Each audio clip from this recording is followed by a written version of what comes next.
Jangan lupa like, comment, share, and subscribe. Pada zaman Nabi Musa alaihissalam, ada seorang lelaki kaya raya bernama Qorun. Banyak yang mengatakan dia adalah sepupu Nabi Musa alaihissalam. Tak hanya memiliki banyak harta, tapi Qorun juga termasuk orang berilmu. Bahkan dirinya tercatut sebagai ahli kitab Taurat setelah Nabi Musa alaihissalam dan Harun. Kepandaian Qorun dalam ilmu agama membuat dirinya sering disebut dengan munawwir karena kemerduan suaranya dalam membaca kitab Taurat. Setelah itu, Qorun juga lihai dalam berbisnis yang menguntungkan serta jalur perdagangan internasional yang strategis. Walaupun banyak yang mengenal sebagai sepupu Nabi Musa alaihissalam, Qorun justru menjadi pendukung Fir'aun. Jauh sebelum memiliki kekayaan, Qorun hanyalah seorang lelaki miskin yang tidak mampu menafkahi anaknya yang banyak. Lalu suatu ketika Qorun meminta Nabi Musa alaihissalam untuk mendoakan agar Allah memberikan harta benda yang banyak.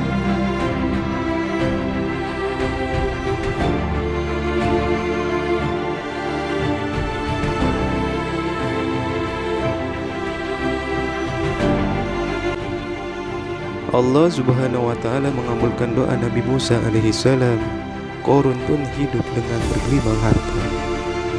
Ribuan gudang yang dimilikinya penuh dengan emas dan perak. Namun sayang keberuntungannya yang didapat membuat gelap mata.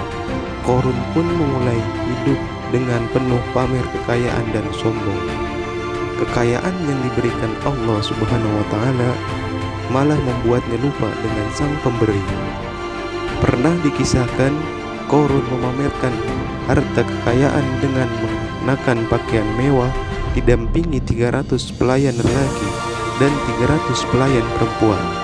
Allah subhanahu wa ta'ala berfirman dalam Quran surat Al-Qasas ayat 76 yang artinya, sesungguhnya Qorun adalah termasuk kaum Musa, maka ia berlaku aniaya terhadap mereka, dan kami telah menganugerahkan kepadanya perbendaharaan harta yang kunci-kuncinya sungguh berat dipikul oleh sejumlah orang yang kuat-kuat. Janji Qorun untuk lebih taat beribadah dan membantu sama jika diberi kekayaan oleh Allah subhanahu wa ta'ala dilupakan.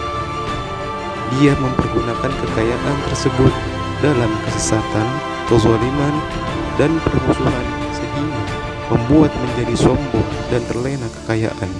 Sosok Qorun sangat jelas mendurhakai Allah subhanahu wa ta'ala.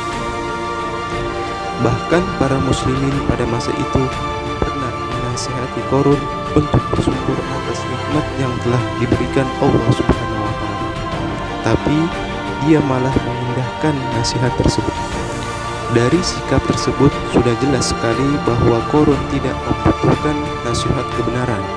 Bahkan mereka tidak takut dengan ancaman Allah subhanahu wa ta'ala, sebab Qorun sudah memiliki segalanya. Dirinya hebat, pintar, dan punya banyak harta. Allah subhanahu wa ta'ala berfirman dalam Quran surat Al-Qasas ayat 78 yang artinya, sesungguhnya aku hanya diberi harta itu karena ilmu yang ada padaku. Qorun juga menunjukkan bahwa dirinya bukanlah orang yang berakhlak. Akhlaknya begitu buruk kepada sesama manusia, apalagi terhadap Allah subhanahu wa ta'ala yang memberi semua harta kekayaan itu. Sudah pasti Qorun adalah lelaki yang tidak memiliki akal sehat, sosoknya jauh dari orang berakal. Hanya orang berakal lah yang mendapat cinta dari Allah dan Rasulullah Sallallahu Alaihi Wasallam.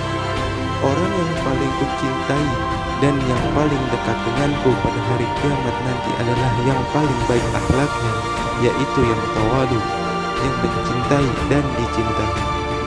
Quran juga telah dijelaskan bahwa Qorun merupakan lelaki yang berkhianat bukan hanya kepada Nabi Musa alaihissalam tetapi juga Allah subhanahu wa ta'ala.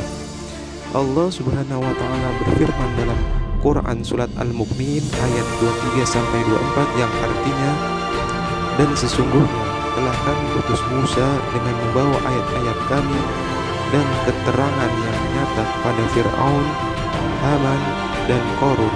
Maka mereka berkata, ia adalah seorang ahli sihir yang berdusta.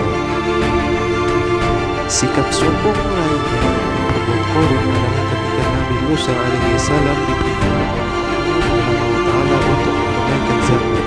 Ketika Korun dimintai zakat, ia dan tidak memberikan sedikit kekayaannya.